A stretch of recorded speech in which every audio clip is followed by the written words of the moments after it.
형성되어 있지 않아서 만들어 주실 수 있느냐고 누가 질문을 했는데, 제가 이게 지금 그 클래스룸에서 수업 바로 가는 링크를 만들면은 저기 현재 대학원생들이랑 그 다음에 추가적으로 저기 그 청강하는 학생들이 그걸로 접근을 못 해가지고 제가 안 만들었는데, 대신 클래스룸에서 그거를 좀 연결하는 링크는 만들어 놓겠습니다. 저희 요거에 들어올 수 있도록 클래스룸에서 바로 만드는 게 아니라 거기다가 링크를 올려놓겠습니다. 그렇게 진행을 하고요. 이제는 화면이 아마 잘 보이시지 않을까 싶은데요. 수업을 지난 시간에 이은 거에서 시작을 하겠습니다. 그리고 녹화를 해가지고 제가 올리는데요.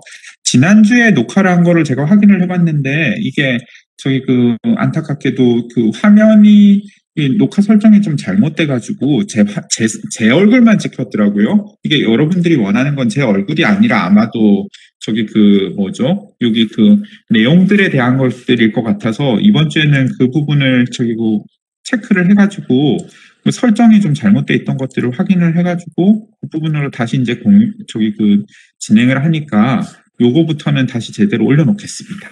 자, 그러면은 지난 시간에 했었던 낙찰자 선정 방법까지는 아마도 다들 기억을 하실 거라고 생각을 하고요.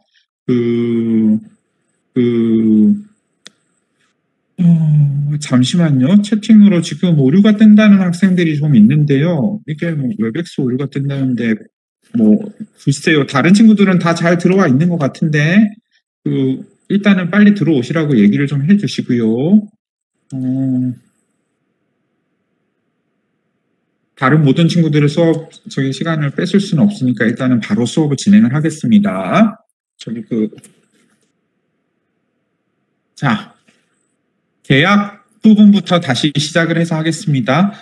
지난 시간에 낙찰자 선정 방법까지 했던 것들을 아마 기억을 하실 거고요. 계약은, 계약 당사자 간이 계약서에 기명 날임함으로써 성립이 됩니다. 예를 들어서 지난 시간에 얘기했듯이 이제 전체가 다 돼서 어디가 낙찰을 받았어. 낙찰을 받고 나면은 그걸 기준으로 이제 계약서를 써야지 이제 이 일을 시작하겠다라는 것들을 하고 그다음부터 이제 일을 시작하는 거죠. 그래서 계약은 보통 우리나라에서는 여전히 계약서에 기명 날인함으로써 성립이 되도록 합니다.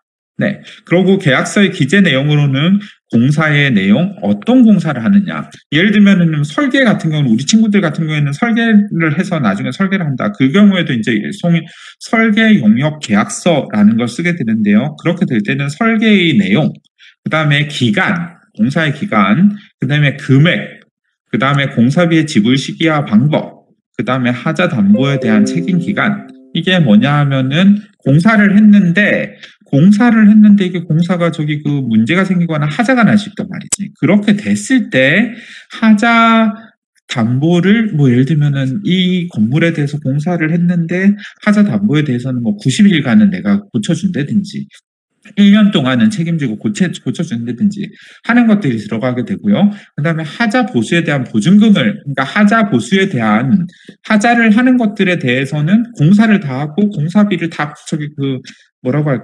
정사를 다 했는데 그 이후에 하자가 난 경우에는 이제 그거를 고쳐야 되거나 하는 경우들이 있잖아요. 그렇게 됐을 때 이제 이것들을 우리가 어떻게 고치느냐 하면은 보증보험이라는 걸 들어가지고 하자에 대해서 시공사에서 보증보험이라는 걸 들어서 그 하자에 대한 것들을 먼저 보증보험에서 책임지고 죄송합니다. 고쳐주고 그렇게 고쳐준 것들에 대해서 다시 보증보험에서 시공사, 건설사와 이렇게 정산을 하도록 하는 식으로 해야지 건축주가 혹은 클라이언트가 그 부분에 대한 것들에 대한 하자를 빨리빨리 이렇게 받을 수 있죠. 그렇게 되는 부분에 대한 보증금을 얼마 정도까지 하겠다라는 거를 체크를 해서 설정을 하겠다는 거예요. 그 다음에 지체상급률이라는 게 이게 처음 듣는 얘기일 것 같은데 이게 어떻게 돼 있는가 하면 지체라는 단어입니다. 그러니까 딜레이. 공사가 딜레이 되는 경우에는 보상을 한다는 거예요. 그러니까 예를 들면 공사가 딜레이 되는 경우에는 보상을 하는데 하루에 몇 퍼센트의 총 공사비의 몇 퍼센트에 대한 돈을 비용을 지불을 한다라는 것들에 대한 그 비율을 결정을 해야 돼요. 보통은 지체상급률이 뭐 공사비의 0.03%를 뭐 저기가 매일매일 이렇게 저기 지체 상금률로 지정을 해 놓으면은 하루가 늦어지면은 원래 예를 들면은 뭐 2월 28일 날 마치기로 했는데 6월 28일 날 공사를 못 마쳐. 그래가지고 저기 그 뒤로 늦어지게 되는 경우에는 매일매일 0.03%씩에 대한 돈을 다시 보상을 한다라는 개념으로 보시면 됩니다.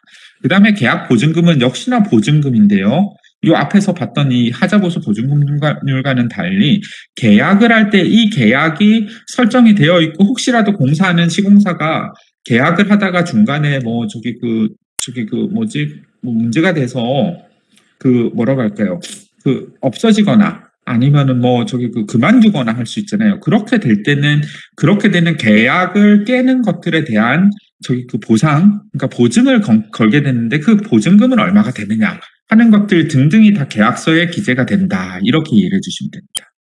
자, 두 번째로는 도급 계약서 첨부서류가 거기에 함께 들어가야 되는데요. 계약서에는 기본적으로 계약서를 기본으로 하고 거기에다가 이 계약을 기반으로 하는 도면, 그러니까 이 도면을 바탕으로 해서 공사를 하겠다라는 것들이 확실하게 되어 있는 도면과 시방서는 영어로는 스페시피케이션이라고 하는데요. 스펙이라고 하는데 이 공사에 들어가는 각각의 뭐 품목들은 어떤 수준으로 만들겠다 하는 것들을 전부 다 이렇게 적어 놓는 것들이라고 보시면 됩니다. 이렇게 되는 거. 그 다음에 현장의 설명서, 질의응답서 등등. 그러니까 이런 것들이 계약서에서 기본적으로 그 다음에 우리가 보통은 그 과업 내용서라고 해서 이 일은 어떤 식으로 하겠다라는 것들을 좀 더 상세하게 적어 놓은 것들에서 보완이 되는 업데이트가 된 내용들은 전부 다 계약에 같이 이렇게 포함이 되는 겁니다. 네. 그 다음에 물량 내역서, 공정표, 재료 명세서 등등이 전부 다 이렇게 포함이 돼야 된다라고 보시면 됩니다. 그 다음에 계약 변경, 재계약 사유는 예를 들면은 이렇게 해서 계약을 쫙 했는데 중간에 공사를 하다가 뭐 문제가 생기거나 아니면 어떤 사유로 인해서 계약을 변경을 해야 되는 경우가 생깁니다. 그렇게 되는 것들에는 기본적으로 클라이언트가 원래 처음에 계약을 했던 것들과 변경을 해서 뭔가 다른 내용을 넣고 싶다. 혹은 설계를 해서 봤더니 도면과 시방서에서 하자가 생겨서 그대로 안 되더라. 그래서 이걸 다시 해야 되더라. 혹은 현장 조건이 달라가지고 설계대로 진행이 안 되더라. 등등이 있을 때 이제 계약을 다시 한다라고 봐주시면 됩니다. 자, 이렇게 계약을 하고 나면은 이제 공사를 진행함에 따라서 공사비를 지불하게 돼야 되는데요. 그렇게 될 때는 기본적으로는 세 단계로 나누고 하자보수 보증금을 놔둡니다. 자, 세 단계로 보통 처음에 시작을 할 때 착공금이라고 해서 처음에 시작을 할 때 공사를 하는 거에 따라서 돈을 주는 거예요. 시작하는 공사 착수와 동시에 기본적으로는 뭐 클라이언트가 도급자가 각각 신용에 따라서 이 사람을 믿을 수 있겠다. 이 돈을 다 줘도 충분히 이거를 믿을 수 있겠다. 그러는 경우에는 70%까지 줄 수도 있고요. 그게 아니라 좀 못 믿겠다. 그러면은, 그러니까 70%까지 준다는 게 아니라 이내입니다. 그래서 뭐 50%를 먼저 줄 수도 있고 30%를 먼저 줄 수도 있고 그렇게 되는 것들은 계약에 따라서 계약서에다가 적도록 되어 있습니다. 착공금은 얼마, 그 다음에 기성불, 중간불이라고 하는데요. 각각의 공사감리자의 승인에 의해서 감리자가 이 공사는 이 퍼센테이지로 됐습니다에 따라서 총 기성금액의 90% 이내에서 지급을 하도록 됩니다. 그 다음에 최종적으로 공사를 완성해서 준공사를 받고 났을 때는 전액을 지급하도록 되어 있습니다.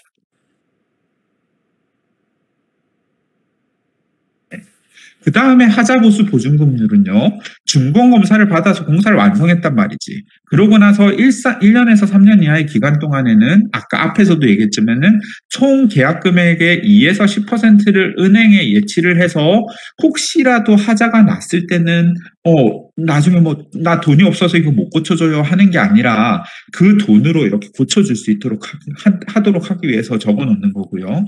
그 하자보수 보증금 같은 거는 하자보수 보증금으로 맡길 수도 있고 보증보험을 둬서 그것들을 만들 수도 있다라고 생각을 해주시면 됩니다. 자, 그렇고 나면은 이제 공사가 시작이 되었어요.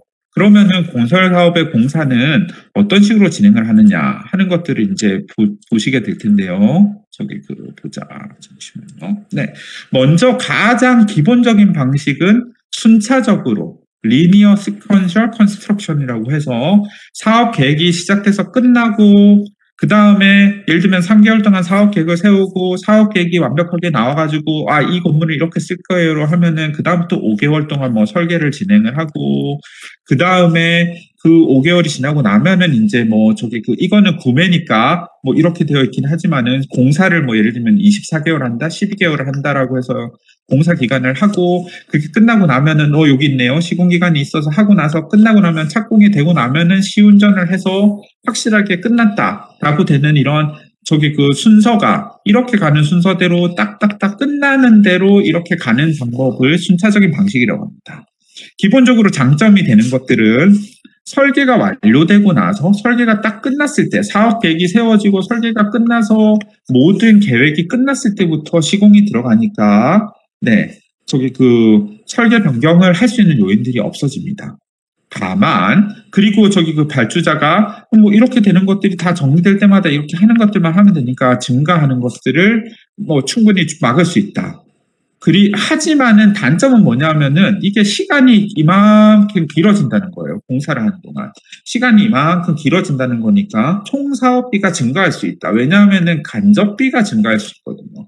직접 예를 들면은 뭐 여기 시공을 하는 기간, 설계하는 기간 등등은 원래 기본적으로 정해져 있는 것들이 있으니까 그거를 따라간다 하지만은 총 기간이 늘어나면은 보통은 대부분의 건설 사업의 경우에서 자기 돈이 다 있고 하는 경우가 아니라 뭐 예를 들면은 은행에서 돈을 빌려서 할 수도 있고 그렇게 되는 경우는 이자를 계속 내야 되는 거고요. 그다음에 이거를 관리하는 사람들은 계속해서 이제 비용을 줘서 월급을 줘야 되고 그 회사를 꾸리는데 돈을 써야 되고 하니까 시간이 결국은 돈이거든요. 시간은 결국 돈인데 그 시간이 늘어나니까 돈도 늘어난다고 보시면 됩니다.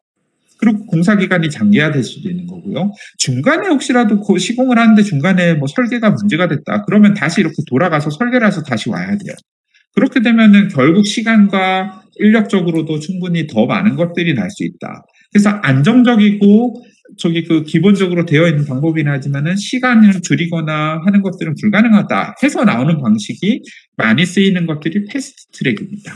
설계와 시공 각각의 과정들을 병행을 해서 하는 방식인데요. 그거는 뭐냐면은 설계가 완료되지 않은 상태에서 부분적으로 완성된 도서를 바탕으로 시공을 하는 겁니다. 그러면서 뭐 예를 들면은 우리가 그런 게 있죠.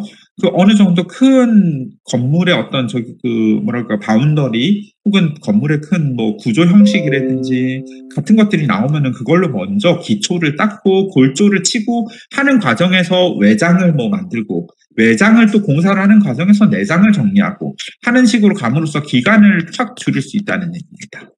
그렇게 되는 거의 장점은 공기를 확실하게 줄일 수 있다. 설계를 진행되던 중간에 뭐 기초라든지 그게 나왔을 때 기초라든지 그다음에 골조라든지 하는 게 나왔을 때 바로 공사를 들어가고 하는 방식으로 했을 때 공기가 단축될 수 있고 조기 완성이 될 수 있고 그렇게 됨으로써 시간이 주니까 공사비도 줄일 수 있다라는 장점이 있는데 단점으로는 뭐가 있느냐 하면은 이렇게 되는 데 있어서 건설하는 사람들이 이거는 복잡해진단 말이지. 그리고 리스크도 있고 그러다 보니까 관리비가 증가하게 됩니다. 비용이 요것과 요거를 비교를 해줘야 돼요. 그래서 전체 공사비는 줄어들 수 있는데 관리비가 증가해서 얘가 뭐 더 커진다 그러면 굳이 패스트 트랙을 하지 않는 거지. 근데 그게 아니라 이렇게 되는으로써 확실하게 시간이 줌으로써 돈을 줄일 수 있다. 그 다음에 뭐 일정을 맞출 수 있다. 이렇게 되면은 이쪽으로 가는 거예요. 그 다음에 근데 이렇게 하는 사람들의 맨파워가 중요합니다. 능력이 없는 사람이 관리를 못하게 되면은 엉망이 되는 거예요. 설계를 하고 있고 그 설계가 어떻게 된다는 걸 확실하게 알고 시공을 되는 게 아니라 시공 과정에서 그 설계가 확실하게 반영이 안 될 경우에는 문제가 되는 거죠. 그리고 착공을 미리 해야 되니까 설계 도면이 다 나와 있고 시방이 없는 상태에서 착공을 해야 되니까 중간에 건설사 클라이언트는 건설사가 계약 변경을 할 수 있는 것들이 많아집니다. 그렇게 됨으로써 건설에 따른 공사비가 또 상승할 수도 있거든요. 이렇게 되는 부분들을 잘 봐줘야 된다라고 보시면 됩니다. 자, 그리고 뭐 이렇게 해서 공사가 잘 진행돼서 공사가 잘 끝나면은 괜찮아요. 근데 혹시라도 클레임이 생긴다. 이 공사 뭐가 문제가 있는 거 아니에요? 라고 되는 경우에는 이제 분쟁이 일어나게 되는데 그것들에 대해서는 우리가 어떻게 해결하느냐 하는 것들을 보시면 됩니다. 자, 정의는 계약 당사자가 그 조건에, 그러니까 계약 당사자라면은 건축주와 시공사죠. 시공사, 계약 당사자 사이에 계약상의 조건에 대하여 조정 또는 해석을 하는 방식, 금액을 지급하는 기간, 공기가 연장되는 것, 혹은 계약서와 관련되는 기타 구제를 권리로서 요구하는 것을 클레임이라고 합니다. 먼저 이제 요구를 하는 거죠. 클레임이란 단어의 뜻이 요구잖아요. 클레임이란 단어의 뜻이 요구인데 먼저 클레임을 하는 겁니다. 요구를 해서 공사가 이 하는 과정에서 현장에서 돌이 발견이 됐어요. 밑에 암이 많이 발견됐어. 그래서 이거는 그 암을 깨는 돈은 원래 설계에 따라서 나와 있는 공사비가 우리가 책정할 때는 안 들어가 있는데 이 돈은 추가로 내야 돼요. 그러면은 이거는 내야 됩니다. 아니면 이거는 안 됩니다. 이러는 것들을 이제 클레임을 하는 거죠. 그래서 오케이. 그래요. 이거는 불가한 상황이니까 추가로 비용을 지불하겠습니다. 하면은 해결이 되는데 우리는 지불 못해요. 그러면 이제 상호 간의 이견이 발생돼서 클레임에 대해서 이견이 발생되면은 스스로 둘이서 협의를 해서 해결하지 못했을 때 이제 3자의 조정이나 중재 혹은 소송으로 이제 가는 거예요. 이게 조정, 중재, 소송으로 이렇게 1, 2, 3단계로 갈수록 더 이제 심각해지는 거라고 보시면 됩니다. 앞에서 잠깐 몇 가지 클레임이 발생될 수 있는 것들에 대해서 얘기했는데요. 발생 요인을 다시 보면은 계약서의 조항이나 용어 같은 것들이 모호해서 해석을 하기에 따라서 시공사나 건축주들이 서로 다르게 해석을 할 수 있게 됐을 때 클레임이 생길 수 있고요. 혹은 설계자나 감리자가 예를 들면 공사를 하고 있는데 그 공사가 어떻게 된다라는 것들에 대해서 딴지를 건대든지 이거는 이렇게 하면 안 됩니다. 다시 해야 됩니다. 그렇게 되는 경우들이 많이 있어요. 시공사가 아주 해피한 거는 시공사가 설계자가 그려놓은 도면과 시방서를 명확하게 보고 그거를 따라서 공사를 진행한다면 괜찮은데 그게 아닌 경우에 의해서는 클레임이 생길 수 있다는 거예요. 또 천재지변이나 불가항력 또는 불상사에 의해서 뭐라고 할까요? 최근의 경우에는 지금 그런 거죠. 작년부터는 지금 코로나19에 의해서 이게 공사 현장을 적극적으로 막 돌리기에는 조심스러운 상황이야. 거기에다가 예를 들어서 시공 현장에 왔던 노무 인력자 중에서 한 명이 코로나에 걸려가지고 나머지 사람들이 다 자가 격리를 해야 돼. 그런 경우가 생기면은 이게 어쩔 수 없이 현장을 멈춰야 되는데 그 경우에는 이 현장에 이렇게 멈춘 기간은 뭐라고 할까요? 시공기간에서 제외를 해주세요.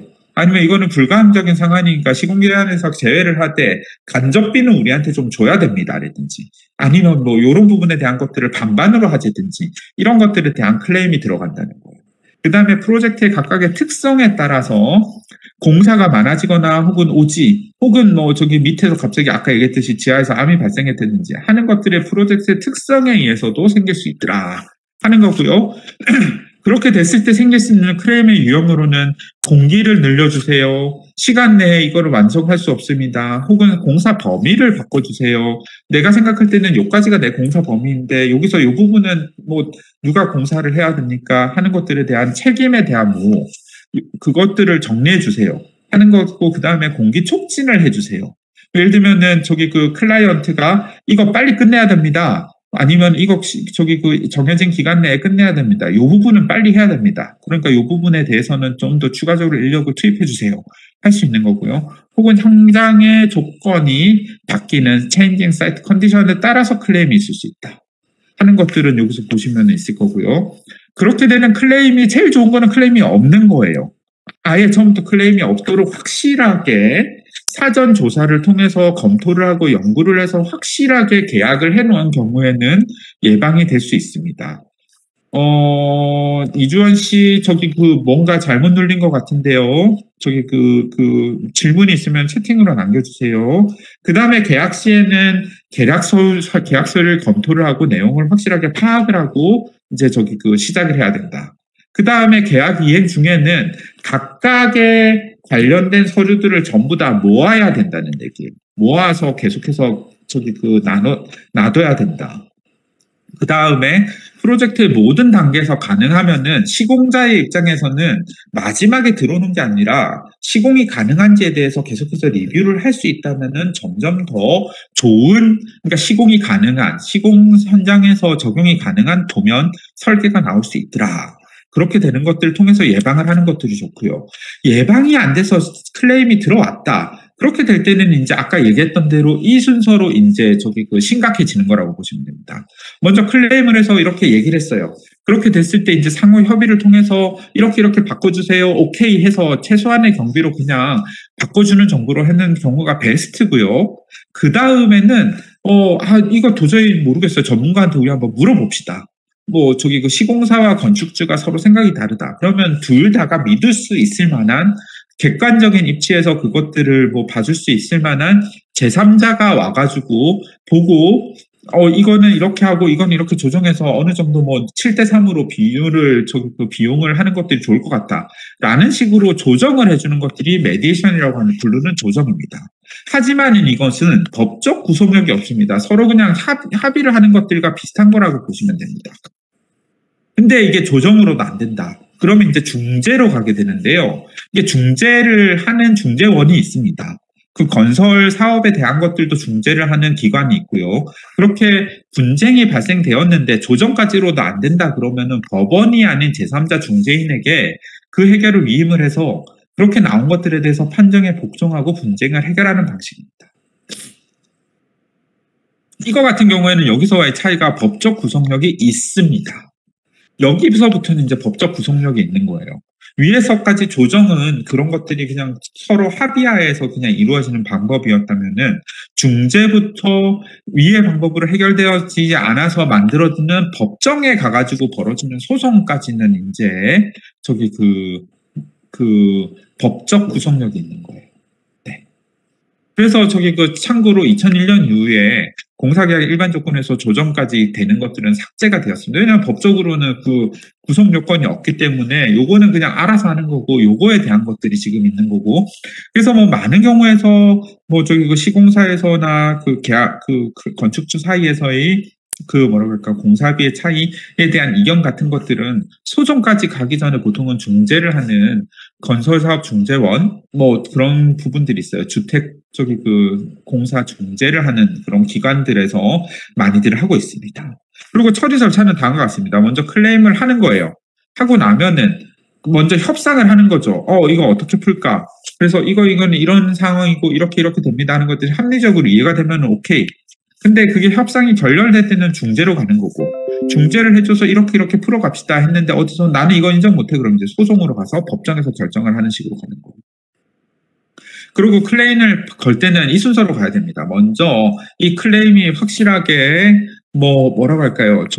있어야 된다. 건설사 입장에서는 이건 클레임으로 해야 된다라는 경우를 해줘야 되는 거고요. 그 다음에 근거 자료를 확보를 해서 어떤 사유로 됐다라는 것들에 대한 증거를 모아야 되는 거예요. 그러고 나면은 그렇게 모아놓은 증거와 평가를 되어 있는 그 기본적인 자료를 바탕으로 분석을 하고요. 분석을 해서 이러면은 얼마 정도의 얼마 정도 우리가 예를 들면 공사비를 추가해야 된다라고 되는 것들이 따르면 그거에 대한 주장을 하는 혹은 요구를 하는 문서를 만드는 거죠. 그렇게 만들고 청구 금액을 산출해서 얼마라고 된다 하고는 그 다음에 제출을 해야 되는데, 자, 질문이 있는데요. 아까 앞에서 지체상금에 대해서 설명을 했는데 불가항적인 상황으로 인하여 공사의 지연이 발견된 경우에 지체상금은 일반적으로 일반적인 계약상에서는 지체상금을 하지 않도록 되어 있습니다. 천재지변, 예를 들면 지진, 예를 들면 폭우라든지 하는 것들. 그리고 참고로 예를 들어서 최근에는 공사를 하기 위해서 오는 노동자들의 권리, 그 특히 인권을 보호하기 위해서 뭐 그런 것들을 보통 만들어요. 저기 혹서기, 혹한기. 그게 뭐냐면은 한겨울 공사하기 되게 힘들죠. 영하 몇 도까지 떨어졌는데 그걸 공사를 하다가 그럼 사람의 몸이 움츠러들고 그러다 보면 이제 저기 그 뭐라고 할까요? 저기 사고가 많이 날 수 있어요. 인명사고가 나는 것들을 최대한으로 막기 위해서 혹한기, 그 다음에 혹서기라고 해서 한여름에는 막 땀이 뻘뻘 나는데 사람들 공사시키다가 만약에라도 뭐 문제가 되면은 탈진을 해서 쓰러지거나 그러면 큰일 나잖아요. 그렇게 되는 경우는 혹한기, 혹서기 같은 것들을 만들어서 각 시도별로 기준을 만들어놔요. 뭐 예를 들면은 섭씨 몇 도 이상 올라가는 시간이 몇 시간 이상 저기 그 계속해서 저기 그 뭐라 그럴까요? 진행되는 경우. 그런 경우에는 공사를 기본적으로 뭐 저기 그 한정해서 할 수 있도록 합니다. 예를 들어서 뭐 저기 아침 9시부터 오후 2시까지만 한다든지 아니면은 겨울에는 아예 저기 그 공사를 안 하게 한다든지 그렇게 되는 기간들도 저기 그 천재지변과 함께 이렇게 저기 똑같이 연계가 되도록 해서 그렇게 되는 기간은 기본적으로 공사 기간에서 뭐 제외해 준다든지 비율을 줄여준다든지 하는 식으로 하는 것까지 되어 있습니다. 그래서 기본적으로는 계약서상에서 천재지변으로 인한 불가항력적인 상황으로 인한 저기 그 공사 지연의 경우에는 지체 상감을 하지 않도록 되어 있고요. 그 다음에 그 계약서를 나중에 혹시라도 보게 되면 한번 저기 꼼꼼히 봐주시면은 그 뭐 현장 상황에 따라서 되는 것들도 대부분의 경우에는 협의를 통해서 공사 기간을 연장될 수 있다라고 하는 것들이 되고 그런 것들에 대해서까지 막 그렇게 막 저기 그 분쟁을 하는 것들은 아닙니다. 하지만 그건 모든 것들이 다 앞에서 얘기했던 계약서의 기준으로 돼 있다 하는 것들은 알아주셨으면 좋겠습니다. 자, 그 다음에 그 다음에 우리가 보는 것들이 시방서인데요. 저기 그 시방서는 설계 도면에 표현을 할 수 없는 우리가 보통 도면을 그리잖아요. 도면을 다 그려서 이렇게 만들어 놓는데 이 도면에서 뭐 이 벽의 어느 부분은 뭐 저기 그 어떤 걸로 한다든지 안에 철근들은 어떤 걸로 넣는다든지 하는 것들은 시공 도면에다가 전부 다 표기를 할 수 없어. 그렇게 되는 내용들과 공사의 전반적인 사항이 지침이 되도록 설계자가 작성하여 저기 제출하는 설계 도서의 일부입니다.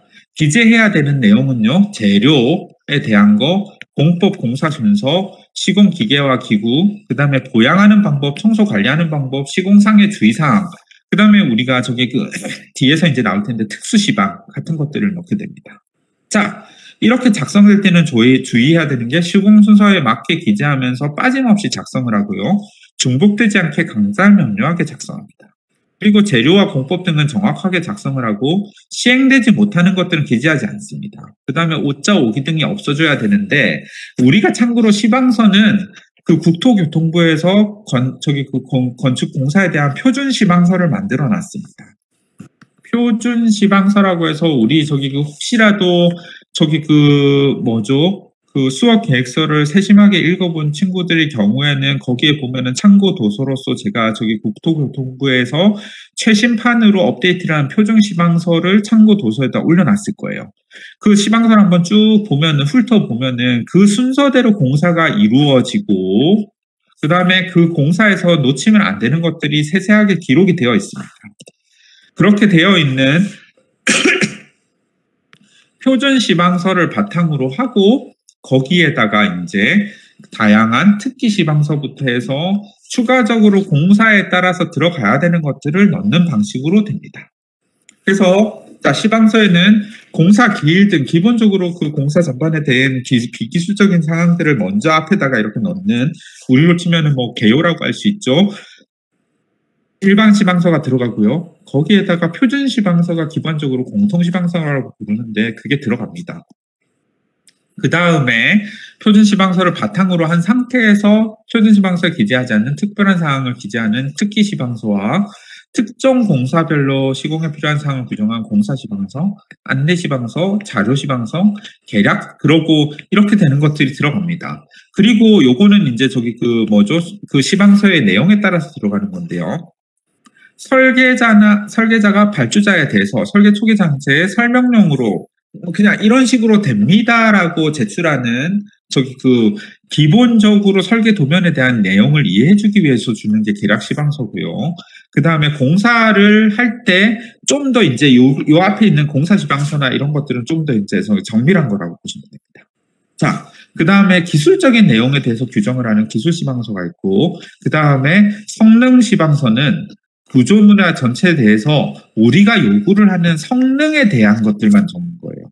보통 시방서에서 어떤 경우에는 뭐 이런 제품을 써라 뭐 하는 것들까지 지정을 해줄 수 있습니다. 그래서 뭐 시방서에 이런 유의 제품을 써라라는 것들이 지정이 되는 경우에는 진짜로 그걸 찾아서 쓰지 않으면은 그 계약상의 법적으로 설계자가 감리자가 저기 그 잘못된 것들을 고쳐달라고 했을 때 시공사에서 그것들을 따라야 됩니다. 하지만은 그렇게 됐을 때 예를 들면은 뭐 너무 비싼 것들을 콕 집어서 넣는다든지 혹은 기술이 발전되는 것들을 업데이트 못한 거를 집어넣는지 하는 경우가 생길 수 있기 때문에 성능 시방이라고 해가지고는 이제 전체적으로 얼마 이상의 성능, 얼마 이상의 뭐 예를 들면은 뭐 철근 같은 경우에도 얼마 이상의 뭐 예를 들면은 저기 그 뭐죠? 저기 그 강도를 가진 인장 강도를 얼마 이상 가지는 것들로 넣어라 라는 식으로 하면은 그것들에 대한 것들만 맞춰주고 그 이상으로 만들어 놓은 걸 해주면 되는 거예요. 그렇게 되는 시방서가 성능 시방서다라고 봐주시면 됩니다. 또 시방서의 종류들은 좀 주의 깊게 봐주시면 좋고요. 자, 그랬을 때 시방서와 설계도서가 서로 상이하게 될 수가 있어요. 그렇게 될 때 우선순위가 어디에 있느냐 하면은 도면과 시방서가 상이할 때는 시방서를 따라야 됩니다. 의외죠. 네, 도면과 시방서가 다를 때는 도면을 따르는 게 아니라 시방서를 따라야 됩니다. 그 다음에 표준 시방서와 전문 시방서가 상이할 때는 전문 시방서를 따라야 됩니다. 왜냐하면 표준 시방서는 표준적인 거고 전문 시방서는 그거에 따라서 추가적으로 저기 그 설계자가 더 추가해서 넣는 거기 때문에 그 추가되어서 있는 내용들이 더 맞다고 되기 때문에 전문 시방서를 우선으로 따라야 되고 기본적인 도면과 상세 도면이 상이할 때는 상세 도면을 따라야 된다. 라는 원칙이 중요하다. 꼭 봐주셨으면 좋겠습니다. 자, 그 다음에 이제 마지막으로 현장 민원 대책에 대해서 조금 얘기를 할 텐데요. 뭐, 저희 현장에서 이제 진행을 하다 보면은 주변에 아무 저기 그 사람이 안 살고 하는 경우에는 문제가 없겠지만은 많은 경우에서는 도시 내에서 일이 있고 바로 근처에서 이렇게 저기 그 사람들이 있고 하는 거에서 공사가 이루어질 수 있습니다. 그렇게 될 때는 여기서 공사를 해 시끄럽네부터 해가지고는 이 공사가 내 재산권에 침해를 했다든지 하는 여러 가지 것들에 대해서 이제 민원이 올 수가 있거든요. 그렇게 될 때 분쟁이 되는 유형은 공사를 방해하는 경우, 들어오지 마, 여기 와서 공사하지 마라고 길을 막는 경우도 있고요. 혹은 환경권을 침해를 하는 경우도 있습니다. 뭐 예를 들면 계속 공사장에서 그 소음이나 분진이 나서 나 도저히 못 살겠어요. 이거 좀 해결해 주세요. 혹은 이 공사하면서 크레인이 아니면은 그 펜스가 우리 집에 빛이 들어오는 걸 막고 있습니다. 조망을 막고 있습니다. 하는 것들에 대한 이제 민원이 들어갈 수도 있고요. 이 공사 때문에 옆집이 균열이 나거나 집안이 침해가 된다거나 하는 거에 대해서는 문제가 될 수 있는 거죠. 그 다음에 이 공사 때문에 사람 혹은 가축들이 문제가 될 수도 있고, 이 공사 때문에 장사하는 영업장에서는 시공 한참 막 공사해서 시끄럽고 그러니까 장사가 안 될 수도 있고 하는 것들에 대해서 실무상에서는 무단으로 그냥 와가지고는 공사 방해하는 것들에 대해서는 유두리를 주지 않고 실무상에서는 원래 공사방해금지 가처분, 그러니까 법원에 가서 공사방해금지 가처분 신청을 해서 그 가처분 처분을 받든지 혹은 고소를 하든지 하는 식으로 해야 됩니다. 하지만은 많은 경우에 있어서는 이렇게 가지를 못합니다. 왜냐하면은 이 사람과 계속해서 그러면은 그 사람이 또 다른 민원으로 계속해서 넣을 수가 있거든요. 그래서 어떻게 이것들을 설득을 해서 공사를 하는 것들에 문제가 안 되도록 해준다 하는 것들이 있고요. 그 다음에 환경권에 대한 것들은 기본적으로 법규를 따라서 우리 친구들이 알고 있는 일조권이라든지 하는 것들을 따라서 있는 것들을 하고 나서 공사를 하는 것들에 대해서는 아무리 트집을 잡아도 인정을 하지 않을 수 있습니다. 하지만은 예를 들어서 조금 문제가 있다든지 공사하는 기간 동안만 문제가 생긴다든지, 왜냐하면 거푸집도 만들어야 되고 크레인도 들어와야 되고 막 그러면서 그 다음에 펜스도 쳐야 되고 하는 것 때문에 된다면은 그거에 따라서는 어느 정도 보상을 할 수도 있다. 그리고 제일 큰 거는 예를 들면은 공사를 했는데 그 옆에 건물이 그것 때문에 붕괴가 되거나 혹은 집안 침해가 이루어졌다. 그거는 어쩔 수가 없습니다. 무조건 인정을 하고 고쳐주지 않으면은 이 공사가 멈출 수도 있더라. 그 다음에 사안에 따라서 가축 피해라든지 인명 피해라든지 하는 것들은 일부 인정이 될 수 있고요. 영업소송에 대한 것들은 불인정합니다. 왜냐하면은 그렇게 되는 경우까지 해버리면 이게 너무 광대해지고 광범위하게 이렇게 저기 그 손해에 대한 저기 클레임을 할 수 있기 때문에 그렇게 됩니다. 그 다음에 그렇게 되는 것들에 대해서 입증을 하기 위해서는 다음과 같은 것들을 해야 된다. 뭐 기본적으로는 공사 방해에 대해서는 증거를 이제 만들어야 되죠. 그 다음에 구체적으로 공사 방해한 것들에 대한 것들을 적시하고 기록을 해야지 이제 앞에서 한 것처럼 이제 저기 가처분 신청 혹은 고소라든지 하는 거를 갈 수 있습니다. 그 다음 환경감에 대한 것들은 보세요. 연속으로 2시간, 하루 4시간을 초과해서 일조권을 줄 수 있느냐. 혹은 뭐 그것들 시뮬레이션 요즘은 쉽잖아요. 스케치업이나 라이노라든지 아니면 저기 그 루미온 같은 거에서 충분히 되니까. 그렇게 되는 것들을 활용을 해서 환경관 침해되는지를 저기 그 평가를 받는 겁니다. 혹은 조망권들에 대해서는 뭐 보면서 이렇게 찍어가지고 볼 수 있는 거죠. 그 다음에 건물 균열에 대한 것들은 공사 전후에 주변 건물에 대해서 사진을 다 찍어가지고 이거 원래부터 그랬습니다. 아니면 원래는 안 그랬습니다 하는 것들을 가지고 있게 됩니다. 시공사에서. 안 그러면은 거기서 원래는 알던 금도 이거 이 공사 때문에 났다라고 했을 때 방법이 없습니다. 혹은 그런 것들에 대해서 이제 기술적으로 이제 그걸 받아야 되는 거죠. 자문을 받게 되는 거죠. 그런 등등이 있다라고 봐주시면 됩니다. 그렇게 됐을 때 각각 민원에 대해서 어디서 조정을 하느냐 하면은 환경분쟁조정위원회라는 곳에서 먼저 앞에서 봤던 것처럼 여기 앞에서 봤었던 요 조정이라는 과정으로 가는 겁니다. 조정위원회에서 조정을 할 수도 있고요. 혹은 중재를 할 수도 있습니다. 하지만은 여기서 이제 안 될 때는 법원으로 가서 판결을 받아야 된다라고 보시면 되고요. 환경분쟁 부조정과 판결의 차이는 뭐냐면 신청은 둘 다 피해를 받은 쪽에서 하게 됩니다. 뭐 기본적으로 가해 새로 건물을 짓는 사람이 굳이 뭐 환경 분쟁에 대해서 신청을 할 필요는 없는 거죠. 그리고 분쟁 해결의 절차는 사법적인 반면에 준사법적이다. 판단은 조정을 하고 요거는 판결을 하는 겁니다. 그 다음에 이 시에는 강제력이 없고요. 요게 이제 차이입니다. 여기서는 인정을 받습니다. 그리고 그렇기 때문에 강제 집행이 가능합니다. 뭐 공사 계속해서 방해한다 그러면 강제적으로 집행을 할 수 있다는 의미고요. 그 다음에 이의 신청 기간이 2주 이내에 비해서 이런 기준이 있고 가장 큰 특징은 신속하고 간편한 반면에 구속력이 없고 법적 구속력이 강한 반면에 시간 비용이 많이 든다라는 차이가 있다라고 봐주시면 됩니다. 네, 이상이 우리 지난주에서 했었던 거에서 연결돼서 온 그 부분인데 혹시 여기까지 한 거에서 질문이 있으신가요? 네, 질문이 없으시다면은 저희가 여기서 잠깐 5분을 쉬고 다시 이제 이번 주에 들어갈 토공사 그다음에 가설공사 쪽으로 가겠습니다. 네, 그러면은 잠깐 5분 동안 쉬고 다시 시작하겠습니다.